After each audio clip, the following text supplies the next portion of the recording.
கோடீஸ்வரனின் நோய்வாய்ப்பட்ட மகளை காப்பாற்ற வேலைக்காரன் தன் உயிரை பணயம் வைத்தான். அதன் பிறகு நடந்தது யாரும் எதிர்பாராதது. ஏனென்றால் இந்த உலகம் வெளியிலிருந்து எப்படி தெரிகிறதோ அப்படி இருப்பதில்லை. மும்பையில் வாழ்ந்த கோடீஸ்வர தொழிலதிபர் சுதர்சன் தனது மனைவி ஜூலி மற்றும் ஒரே மகள் லைலாவுடன் வாழ்ந்து வந்தார். சுதர்சன் மும்பையில் நன்கு அறியப்பட்ட ஜவுளி வியாபாரி, பல தொழிற்சாலைகளின் உரிமையாளர், நூற்றுக்கணக்கான மக்களுக்கு வேலை கொடுத்தவர். எல்லோரும் அவரை சுதர்சன் பாய் என்று மரியாதையுடன் அழைத்தனர். ஆனால் சில சமயம் நம்மிடம் எல்லாமே இருப்பதாக நாம் நினைக்கும் போதுதான் வாழ்க்கையின் மிகப்பெரிய சோதனை வருகிறது. சுதர்சன் பாயிடம் பணம் இருந்தது, பெயர் இருந்தது, புகழ் இருந்தது. ஆனால் அமைதிதான் இல்லை. ஏனென்றால் அவருடைய மகள் லைலா நோய்வாய்ப்பட்டிருந்தாள். 23 வயதான லைலா இப்பதான் கல்லூரியை முடித்திருந்தாள். அவள் வீட்டின் மகிழ்ச்சியாக இருந்தாள். ஆனால் சில மாதங்களாக அவளது முகம் பொலிவிழந்து போயிருந்தது. மருத்துவர்கள் பரிசோதித்துவிட்டு உங்கள் மகளின் 2 சிறுநீரகங்களும் செயலிழந்து விட்டன என்று சொன்னார்கள். ஜூலியின் கண்களிலிருந்து கண்ணீர் வந்தது. சுதர்சன் காலடியில் இருந்த பூமி விலகி சென்றது. மருத்துவர்கள் இனி சிறுநீரக மாற்று அறுவை சிகிச்சை மூலமாக மட்டுமே உயிரை காப்பாற்ற முடியும். டயாலிசிஸ் சில நாட்களுக்கு செல்லும், ஆனால் அதிக நாட்களுக்கு போகாது என்றார்கள். சுதர்சன் மும்பை முதல் டெல்லி வரை உள்ள ஒவ்வொரு பெரிய மருத்துவமனையிலும் முயற்சி செய்தார். பல தானம் செய்பவர்களின் பட்டியலில் பெயரை பதிவு செய்தார். ஆனால் யாரும் பொருத்தமாக அமையவில்லை. நாட்கள் கடந்து சென்றன.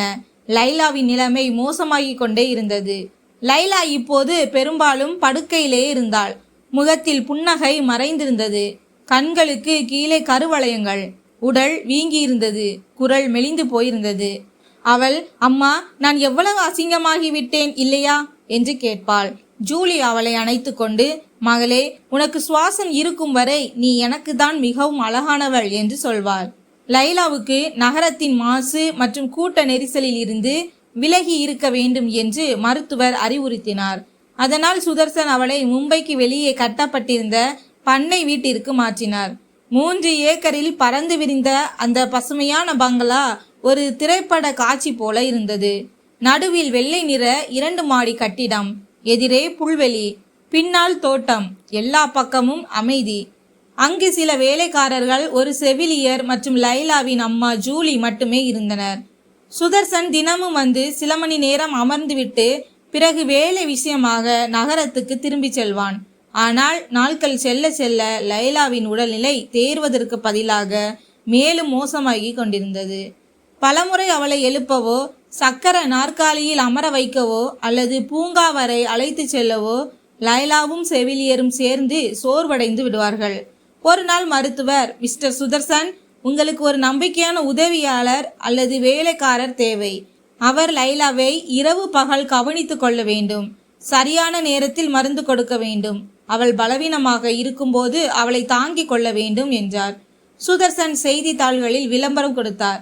நோய்வாய்ப்பட்ட பெண்ணை கவனித்துக் கொள்ள ஒரு நேர்மையான, கடின உழைப்பாளி மற்றும் பொறுப்பான இளைஞர் தேவை. 3 நாட்களாக பலர் வந்தனர். ஆனால் யாருடைய முகத்திலும் உண்மை தெரியவில்லை.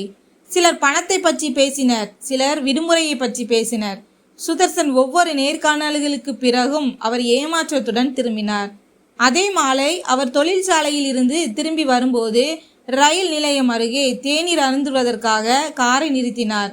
அங்கேயே ஒரு ஒல்லியான சோர்வான முகத்துடன் ஒரு பையன் ஒரு ஹோட்டலுக்கு வெளியே நிற்பதை கண்டார். தோளில் ஒரு பழைய துணிப்பை. அவன் கண்களில் பசி இல்லை, உண்மை இருந்தது. சுதர்சன் அவனிடம், உனக்கு வேலை வேண்டுமா என்று கேட்டார். அவன் உடனடியாக, ஆமையா, எந்த வேலையையும் செய்வேன் என்றான். உன் பெயர் என்ன, எங்கிருந்து வந்தாய் என்று கேட்டார். அதற்கு அவன், என் பெயர் ராஜு, நான் சூரத்தில் இருந்து வருகிறேன் என்றான். சுதர்சன், உனக்கு என்ன தெரியும் என்று கேட்டார். அவன், ஐயா, யாருடைய கஷ்டத்தை பார்த்தாலும் எனக்கு சமாதானம் இருக்காது, அவ்வளவுதான் எனக்கு தெரியும் என்றான். சுதர்சன் சில நொடிகள் அமைதியாக இருந்தார். பிறகு, என்னுடன் வா, உனக்கு வேலை கிடைக்கும் என்றார். இரவுக்குள் இருவரும் பண்ணை வீட்டை அடைந்தனர். கார் நின்றபோது ஜூலி வராண்டாவில் இருந்தார். அவள், இவ்வளவு தாமதமாகிவிட்டதே, டாக்டர் மீண்டும் அழைத்து கொண்டிருந்தார் என்றார். சுதர்சன், ஒரு வேலைக்காரனை கொண்டு வந்திருக்கிறேன். இனி லைலாவை கவனித்துக் கொள்ள இவன் உதவுவான் என்றார். பிறகு ராஜுவை பார்த்து, மகனே, இப்போது இதுதான் உன் வீடு என்றார். லைலா அறைக்குள் இருந்தாள். அறையில் மருந்தின் லேசான வாசனை, இயந்திரத்தின் ஒளி மற்றும் ஜன்னல் வழியாக வந்த மெல்லிய காற்று எல்லாம் அவ்வளவு அமைதியாக இருந்தது. பயம் உண்டானது. லைலா தன் தந்தையை பார்த்தாள். பிறகு அந்த பையனை பார்த்தாள்.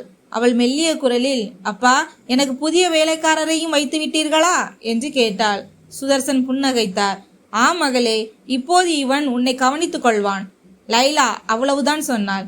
சரி, இவனும் என்னை பார்த்து ஓடி போகாமல் இருந்தால் சரி. ஜூலி மெதுவாக, லைலா, அப்படியெல்லாம் பேசாதே என்றார். அந்த நேரத்தில் ராஜுவால் எதையும் புரிந்து கொள்ள முடியவில்லை. இந்த வீடு மிகவும் பணக்காரர்களின் வீடு. ஆனால் இந்த செல்வத்தில் எங்கோ ஒரு ஆழமான வேதனை மறைந்திருக்கிறது என்று மட்டுமே அவனுக்கு தெரிந்தது. இரவு பண்ணை வீட்டின் பின்புற அறையில் அவனுக்கு படுக்கை கொடுக்கப்பட்டது. அவன் படுத்திருந்தான். ஆனால் தூக்கம் வரவில்லை. ஒருவேளை என்னை யாரும் பயன்படுத்தி விடக்கூடாதே, நானும் யாருடைய சிகிச்சையிலாவது ஒரு பகுதியாக ஆகிவிடக்கூடாதே என்று அவன் யோசித்து கொண்டிருந்தான். அவனுக்கு தூக்கம் வரவில்லை. ஆனால் மனதில் ஒரு குரல் ஒலித்தது. பயப்படாதே ராஜு, கடவுள் யாரையும் காரணமின்றி அடுத்தவர் வாழ்க்கைக்குள் அனுப்புவதில்லை.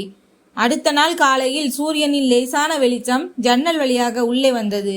பண்ணை வீட்டின் தோட்டம் பிரகாசமாக இருந்தது. காற்றில் பூக்களின் நறுமணம் இருந்தது. ராஜு வெளியே வந்தான். தண்ணீர் குழாயால் செடிகளுக்கு தண்ணீர் ஊற்றி கொண்டிருந்த தோட்டக்காரரிடம் குட் மார்னிங் என்றான். அவர் புன்னகைத்தார். இங்கே ஒவ்வொரு காலையும் கடவுளின் ஆசீர்வாதம் போல தெரிகிறது. பின்னால் இருந்து ஒரு குரல் வந்தது. இவ்வளவு சீக்கிரம் என்ன யோசித்துக் கொண்டிருக்கிறாய்? ராஜு திரும்பினான். சுதர்சன் நின்றிருந்தார். ஐயா, காலையில் எழுந்திருப்பது பழக்கமாகிவிட்டது என்று ராஜு சொன்னான். அது நல்லது என்று சுதர்சன் சிரித்தார். ஆரம்பம் எப்போதும் சீக்கிரம் எழுபவர்களிடம்தான் இருக்கும். அஞ்சிலிருந்துதான் ராஜுவின் உண்மையான பயணம் தொடங்கியது. இப்போது அவனது வேலை லைலாவை கவனித்துக் கொள்வது, மருந்து கொடுப்பது மற்றும் தினமும் அவளை சக்கர நாற்காலியில் அமர வைத்து தோட்டத்திற்கு அழைத்து செல்வது. ஆரம்பத்தில் லைலா அவனிடம் பேசவில்லை. வெறுமனே தூரத்தை பார்த்து கொண்டிருந்தாள். ஆனால் ஒரு நாள் அவள், உன் வீடு எங்கே என்று கேட்டாள். அவன், மிகவும் சூரத்தில் இருக்கிறது. அங்கே என் அம்மா இருக்கிறாள். அவள் தினமும் எனக்காக காத்திருக்கிறாள் என்றான். லைலா சில நொடிகள் அமைதியாக இருந்தாள். பிறகு மெதுவாக, யாராவது எனக்காகவும் காத்திருந்தால் நன்றாக இருக்கும் என்றாள். ராஜ் எதுவும் சொல்லவில்லை. வெறுமனே அவளுடைய கண்களை பார்த்தான். அங்கே வலிக்கு பின்னால் சொல்லப்படாத ஒரு நிம்மதி ஒளிந்திருந்தது. மெதுவாக இருவருக்கும் இடையே அமைதியான உரையாடல்கள் வளர ஆரம்பித்தன. இப்போது லைலா அவள் சிரிக்க ஆரம்பித்திருந்தாள், புன்னகைக்க ஆரம்பித்திருந்தாள். ராஜு அவளுக்கு தோட்டத்தில் மீன்களை காட்டுவான், பூக்களை பறித்து கொடுப்பான். லைலாவோ மெதுவாக, ராஜு, வாழ்க்கை இப்படி நின்றுவிட்டால் ஒருவேளை நான் முதல் முறையாக வாழ கற்றுக்கொள்வேன் என்று சொல்வாள். ஆனால் ராஜுவால் அதை புரிந்து கொள்ள முடியவில்லை. இந்த நோய்வாய்ப்பட்ட பெண் அவனுக்கு என்ன கற்பிக்கிறாள்? அல்லது ஒருவேளை வாழ்க்கையே ராஜு வழியாக அவளை மாற்ற வந்ததோ? நாட்கள் கடந்து சென்றன. லைலாவுக்கு ஒவ்வொரு காலையும் ராஜு சக்கர நாற்காலியில் அமர்த்தி தோட்டத்திற்கு கூட்டி செல்வது பழக்கமாகி விட்டது. அவள் காற்றில் தன் முகத்தை உணர்வாள். பிறகு மீன்களுக்கு உணவு போடுவாள். முன்பு எப்போதும் வலியால் குனிந்திருந்த முகம் இப்போது அதில் லேசான புன்னகை வர ஆரம்பித்திருந்தது. அவள், ராஜு, நீ அருகில் இருக்கும்போது அந்த நோய் எங்கோ பின்னால் விலகி சென்று விட்டது போல் உணர்கிறேன், உனக்கு தெரியுமா என்று சொல்வாள். ராஜு மெதுவாக புன்னகைத்துவிட்டு எதுவும் பேசாமல் நின்றான். அவனது இதயத்தில் ஒரு வித்தியாசமான பிணைப்பு உருவாக ஆரம்பித்திருந்தது. அதை அவனால் புரிந்து கொள்ளவும் முடியவில்லை, தடுக்கவும் முடியவில்லை. சில சமயம் லைலாவுக்கு கதை புத்தகங்களை படித்து காட்டுவான். சில சமயம் அவளுடன் அமர்ந்து கடவுளின் ஆரத்தியை கேட்பான். இன்னும் சில சமயம் லைலாவின் உடல்நிலை மோசமாகும் போது இரவு முழுவதும் அவளுடைய அறைக்கு வெளியே உட்கார்ந்திருப்பான். ஒரு இரவு ஜூலி தூக்கத்தில் இருந்தபோது லைலாவின் நிலைமை திடீரென மோசமானது. அவள் வேகமாக சுவாசிக்க ஆரம்பித்தாள். வியர்வை அவளது நெற்றியிலிருந்து வழிந்து கொண்டிருந்தது. ராஜு பயந்து ஓடினான். செவிலியரை அழைத்தான். மருத்துவருக்கு தொலைபேசி செய்துவிட்டு தானே அவளுக்கு தண்ணீர் கொடுக்க ஆரம்பித்தான். சிறிது நேரம் கழித்து மருத்துவர் வந்தபோது, நல்லவேளை சரியான நேரத்தில் இவர்களை கவனித்துக் கொண்டீர்கள், இல்லை என்றால் இரவு மிகவும் கடினமாக இருந்திருக்கும் என்றார். அந்த இரவு ராஜுவின் வாழ்க்கையில் ஒரு திருப்பு முனையாக இருந்தது. அவன் அறைக்கு வெளியே அமர்ந்திருந்தான். ஆனால் அவனது மனதிற்குள் ஏதோ உடைந்து போயிருந்தது. அவன் கடவுளிடம், கடவுளே, என் பங்கில் உள்ள சுவாசம் இவளுக்கு கிடைத்தால் நான் தயார் என்று கூறினான். அடுத்த நாள் சுதர்சன் வந்தபோது ஜூலி அழுது கொண்டே, இப்போது மருத்துவர்கள் தானம் செய்பவர்கள் கிடைத்தால் லைலா பிழைத்து விடுவாள், இல்லையென்றால் என்று கூறினாள். சுதர்சன் எதுவும் பேசவில்லை, வெறுமனே தலையை குனிந்து கொண்டார். அதே நேரத்தில் கதவருகே நின்று கொண்டிருந்த ராஜு எல்லாவற்றையும் கேட்டுவிட்டான். அவன் நாள் முழுவதும் அமைதியாக இருந்தான். இரவு எல்லோரும் தூங்கிய பிறகு அவன் வராண்டாவிற்கு சென்று வானத்தை பார்த்தான். காற்றில் லேசான குளிர் இருந்தது. ஆனால் அவனது உள்ளுக்குள் வேறு ஏதோ எரிந்து கொண்டிருந்தது. அவன் மெதுவாக தனக்குத்தானே, ஏன் நானே இவளுக்கு ஒரு புதிய வாழ்க்கையை கொடுப்பவனாக ஆகக்கூடாது என்று கேட்டுக்கொண்டான். விடியற் காலையில் அவன் செவிலியரிடம், மேடம், ஒருவருடைய ஒரு சிறுநீரகத்தை நீக்கிவிட்டால் அவர் உயிரோடு இருக்க முடியுமா என்று கேட்டான். செவிலியர், ஏன் கேட்கிறாய் என்று வியப்புடன் கேட்டார். ராஜு, சும்மா தகவலுக்காகத்தான் என்றான். செவிலியர், ஆம், ஒரு சிறுநீரகத்துடன் மனிதன் வாழ முடியும் என்றார். ஆனால் அது மிகவும் பெரிய முடிவு. இது விளையாட்டல்ல.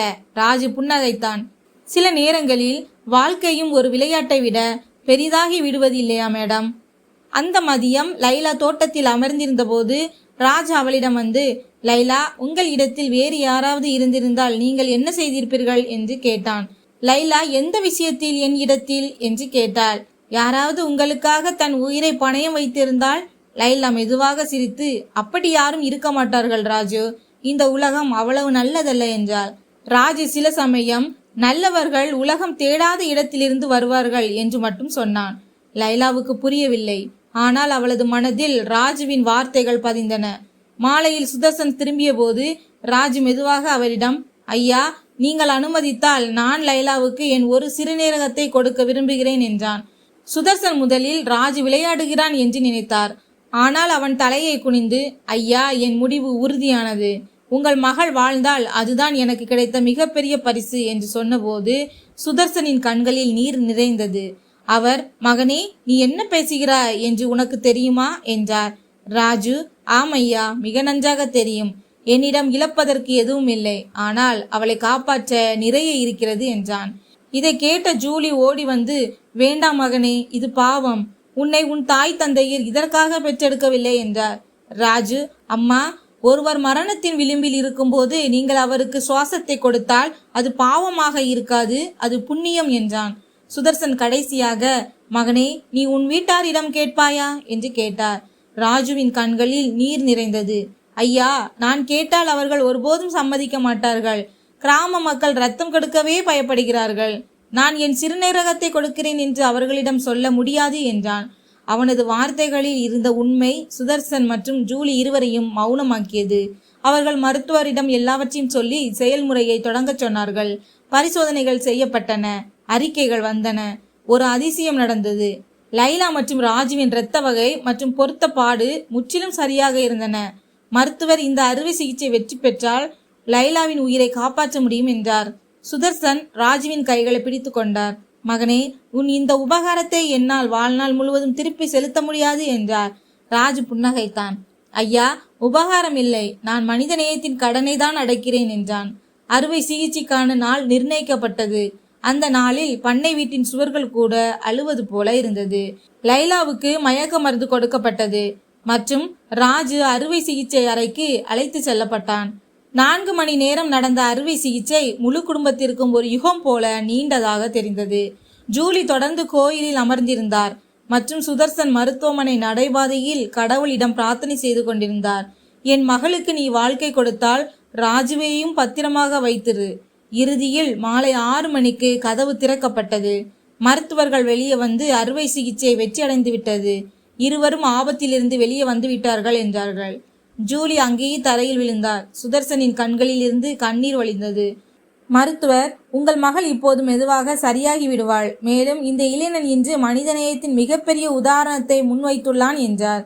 ராஜுவுக்கு நினைவு திரும்பிய போது அவனது முகத்தில் வலி இருந்தது. ஆனால் புன்னகையும் இருந்தது. அவனுக்கு ஒரே ஒரு வார்த்தை கேட்க வேண்டும். லைலா எப்படி இருக்கிறாள்?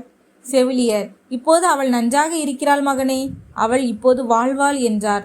ராஜு கண்களை மூடி மனதிற்குள், நன்றி கடவுளே, என் தகுதிக்கு அப்பாற்பட்டதை நான் செய்து முடித்தேன் என்று கூறினான். அந்த நாள் கடந்து சென்றது. ஆனால் அந்த நாள் அனைவரது வாழ்க்கையையும் மாற்றிவிட்டது.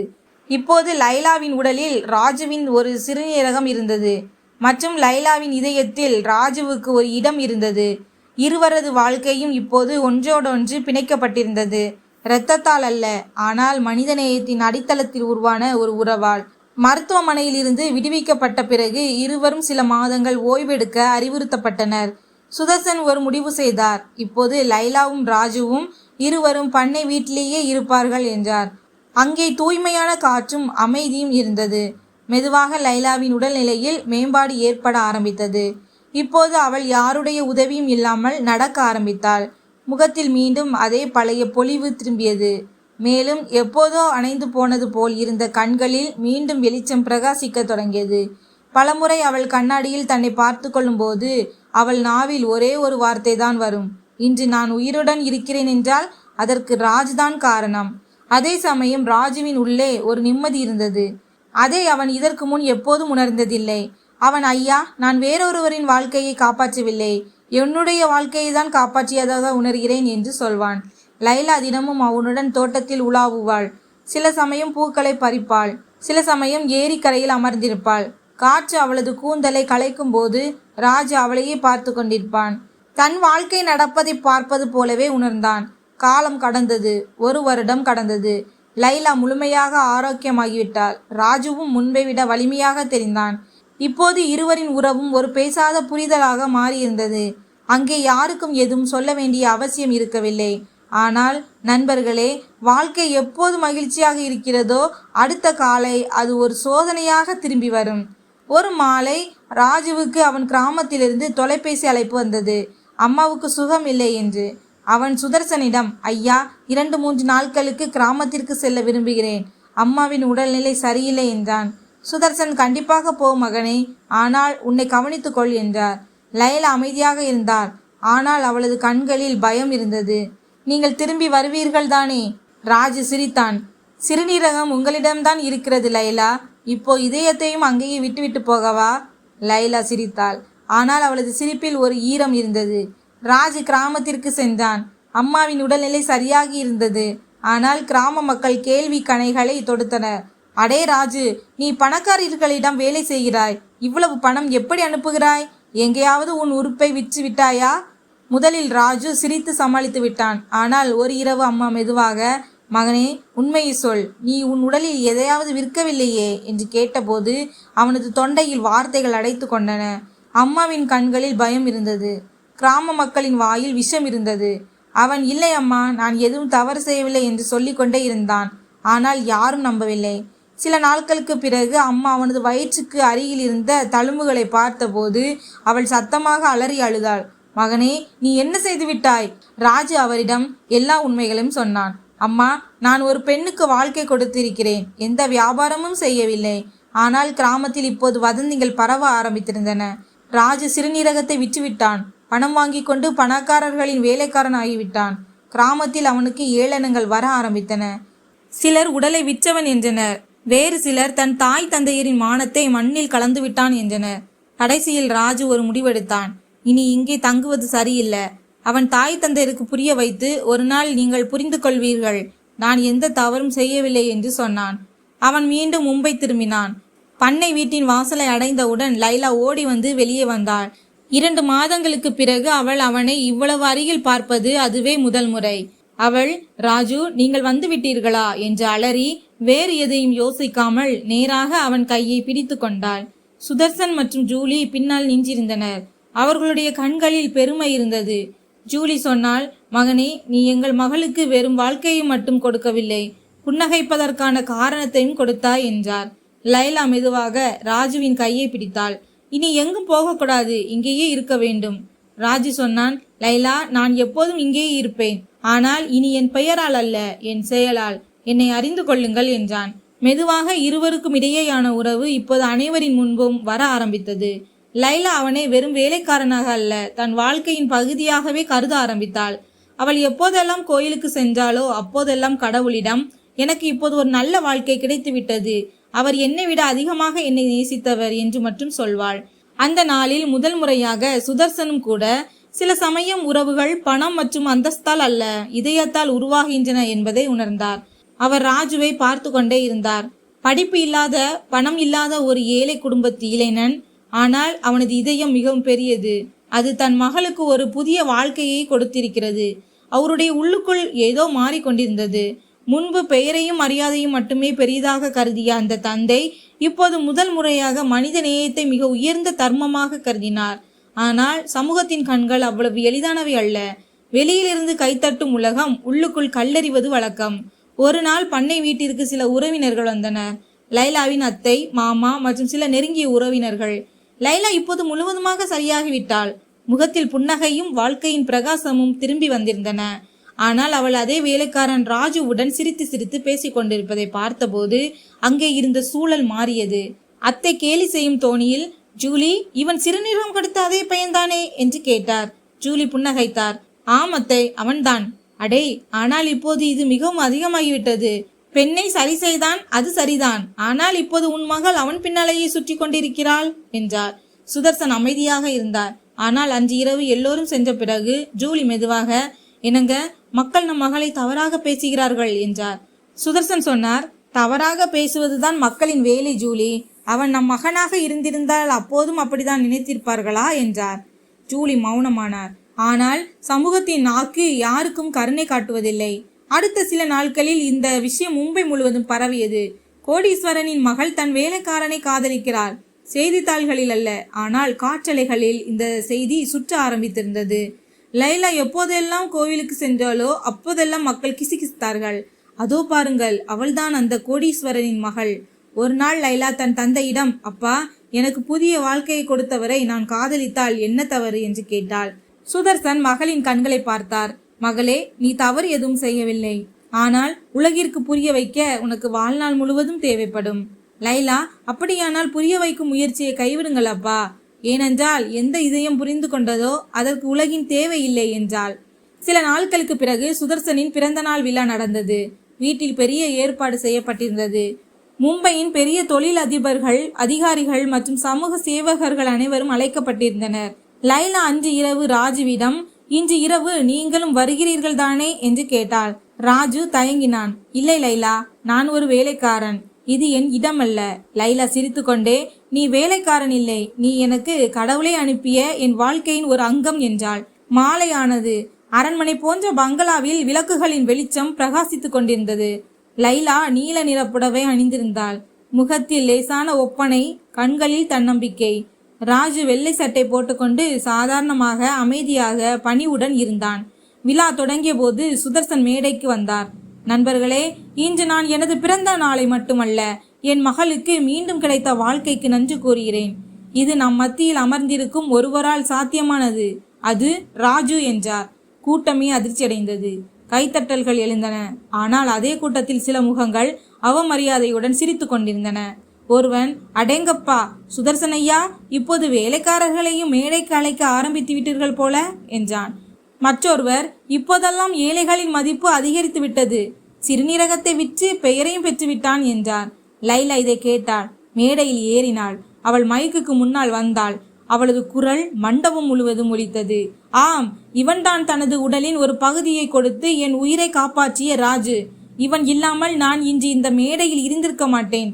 இது காதல் இல்லை என்றால் மனிதநேயமும் இல்லை. அங்கே நிசப்தம் நிலவியது. அவள், இன்று நான் எல்லோர் முன்னிலையிலும் சொல்ல விரும்புகிறேன், நான் ராஜுவை காதலிக்கிறேன்.